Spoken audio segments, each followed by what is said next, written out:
Everyone, welcome back to another video. Now we've been looking at these adapters and we've got the one here for the MP7. So we're going to give this a little look, see what it's all about. The reason why I went for this adapter for the MP7 is because I didn't want the long sticky out piece that you get with running the MP5 adapter. And this is nice and short, and to be honest with you, ejects the shells. Quite torn up that. I wonder if someone's left that in during testing from Airtac, because that's not, doesn't look to me like a brand new shell, but you know, do love a freebie. So your Airtac adapter might not come with that in there. I think maybe I just got a little bit lucky there. So nothing else in the package here. That's everything. So you get the adapter and you get the shell. Shell goes in, puts 30 rounds in. We're going to have to convert it by chopping up our gas mag, and then we can get to having a play with this thing, seeing how it does. So I'm going to go grab the MP7 and then we'll get started. So one thing I want to mention is that this gun is completely standard. The only thing that's not standard in it is the valve. So I'm designing an end pass, and when I say end pass, I know there's probably some off-the-shelf options you can get that kind of work with the MP7, but this is an end pass that I've been working on that is adjustable without having to take it out and without having to use multiple tools. Much like the MWS end pass, it's in testing at the moment, so if anything funky goes on there, it's down to that valve. So gas MP7 from Tokyo Marui. Just do a quick function check here. Works absolutely fine. I'm going to get rid of the gas that's left in the magazine on the MP7. And there is going to be a slight difference here compared to the other ones that we've done, because we need to take off both the valve and I'm pretty sure the piece at the back which hits the valve as well. So we have to tap that out. So let's get those pins tapped out. So we've got one here. We can push that out there, and then we should be able to remove this part. Once we've removed that part, and someone did ask about these, using the AIP valve tools. I much prefer these over to those sort of cross-shaped and ninja star-shaped valve tools. There we go, so we've got the valve out. And this is going to be one of those magazines where we need to be careful because it doesn't have a stopper on the follower. Can we just push these out? We might be able to. Yeah, one. Oh, second one's a little bit tighter.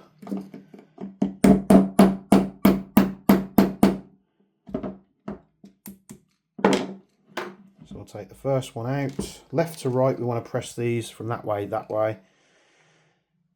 Push the top one out, and then we're going to pull that out. But what we're going to do is we're going to be very careful, because that is going to want to chuck itself out like that. Set that to one side. Now you do need a donor mag with this thing, so it's, unless you pick up these parts as spare parts, which I'm not sure how easy of a thing that is to do, knowing Marui. So we put the router in, then we put the feed lips on, and we've got 2 pins to press in. These pins are very, very loose, so that is part of the QC that I think Airtac needs to brush up on, is just making these holes slightly narrower, because there is a chance that these might pop out at some point. But that's the back done. We take the valve, we're going to get our oil pen and just a bit of residual oil on the valve, just to supple up the O-rings on the valve, keep them nice and fresh. We pop that in there like so, and we can close these down like that. Then we can pop the little extra piece here on the back, and again putting the pin in from right to left.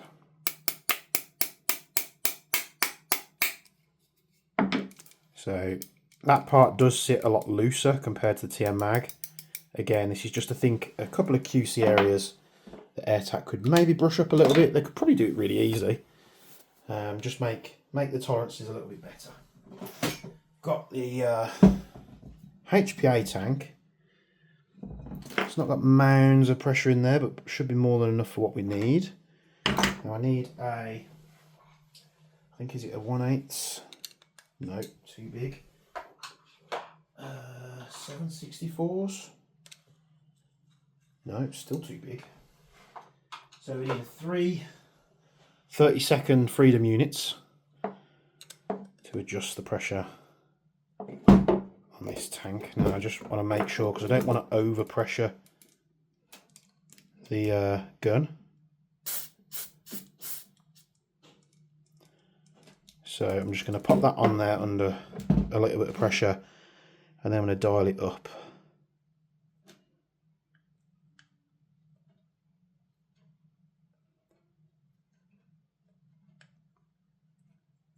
Okay.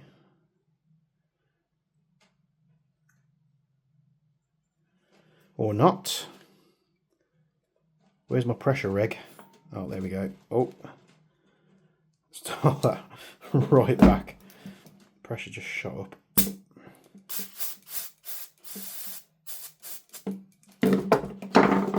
The reg are just slightly twisted off the bottle. Let's make sure that's tight. And butterfingers here today. Right, we're going to tighten this up, so let's try and get you on the reg there. So 50, 60, 70. We'll start with 80 psi. And we'll see how this thing does. So we're going to put it in, unloaded at the moment.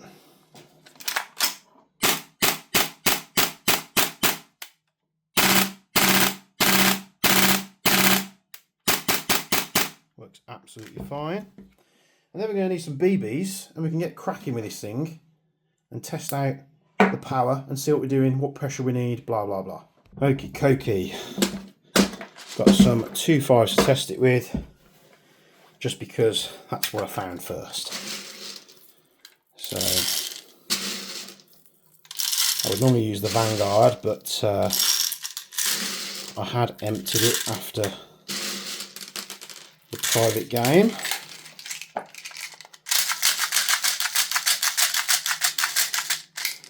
And we'll see what this thing can do. So we're at 80 psi, just above 80, 85. And the MPAS that's in here, the experimental MPAS, isn't adjusted down at all. It's just at base value, so it should be the same as a normal valve. So we're going to go to a 2.5 on the chrono. You see here, 2.5, and we'll see what we're getting. So we're getting 0.8 joules, 0.876, 0.882, 0.869, 0.894, 0.877, so just under 0.9 joules. And what we're going to do is we're just going to turn it up a little bit. We're going to go to 90 psi and see if that makes any difference. Yep. So now we're literally just under a joule, which if you were running 2.5s, that would be perfect.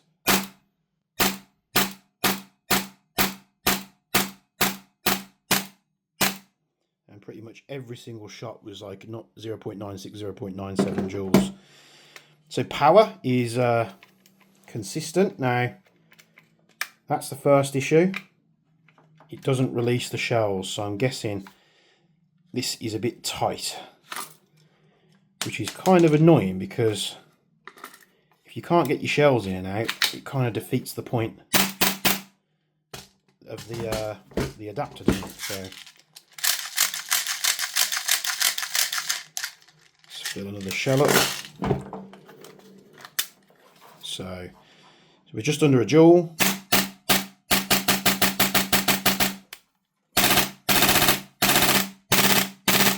And it seems to feed and cycle perfectly compared to the MP9, but again, oh, there we go. Perhaps you just have to be a bit more vigorous with it, or just run it in. So now it is working. So perhaps it's the shell. We just need to work everything in a little bit, which I'm fine with that, because you know, any new bits of equipment, you want to put it through its paces before you put it, you know, you field it in a game. And yeah, let's do some shooting of it, and then we'll wrap up this video and we'll move on to the next one, I suppose. Then let's give this thing a go. Now I don't have my normal airsoft glasses because I think I packed them, but I do have some broken laser glasses, so I'm going to be looking kind of funky today, but this should be fine. What we're using, and we've got the MP7. You'll see this is pretty much a brand new MP7. I had one years ago, sold it, and I decided to get another one, but we're going to be using it to test this shot shell adapter. So here we go. I mean, as far as these shot shell adapters go, I think this one has been the most consistent, you know, right off the bat of all the shot shell adapters, but it could be the fact that we're fitting Marui mag parts onto it, but and yeah, it seems to work. I don't know what I've done to those glasses, but you know, beggars can't be choosers at the moment. I don't know why I'm having so many issues with the MP9 adapter. It could be an MP9 thing, I'm not too sure.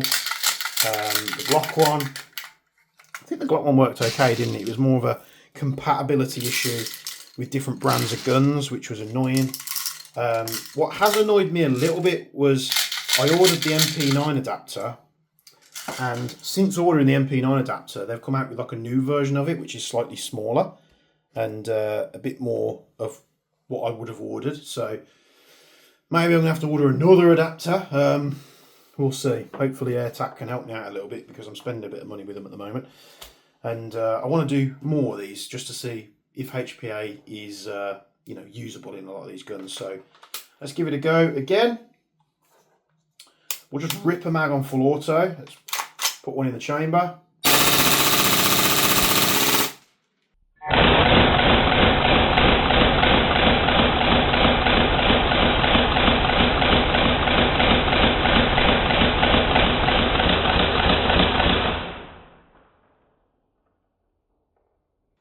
You get a little increase in the rate of fire when it's empty.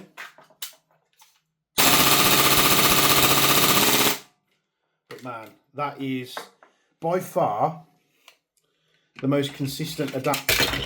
No wonder these glasses are broke. The most consistent adapter so far. It's tight in the mag well, which isn't a problem, as long as it doesn't affect the feed or function of the adapter. And yeah, it's a nice little Diddy magazine. The one thing I do love about this, apart from, you know, the slightly loose QC, is the size.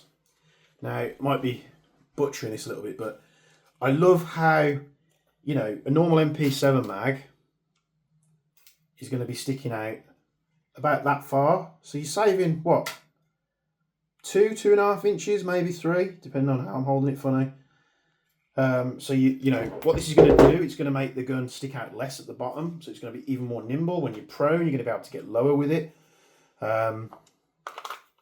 You know, the shot shells are easy to put in. It's easy to find the mag release as well. I do like the fact that the line itself is sort of kinked away from the adapter. So the problem with the Glock one was it ran parallel to the shells. And, you know, if it comes to it, we can take that out, we can shove our gas mags in as usual, and just carry on doing a milsim event or something. But, you know, if you've got an MP7, you're into your milsim or your more less hose fest games, but then you go to a walk-on day and you still want to use your lovely MP7, but you know it's going to be an absolute hose fest, then you could strap one of these in These shells are like £3. So how much are MP7 mags? Like 50, 60 quid each. And they hold, what, 30, 40 rounds? Off the top of my head. This is a great little cost-saving way to run it if you're not interested in realism. So hope you've liked that little adapter. I think it looks really cool. You know, the shells were sticky out the packaging, but it did free up and it is, you know, much better now. So yeah, let me know what you think of this little shot shell adapter. Should I get the short one for the MP9 and see if it's any better? Let me know in the comments below.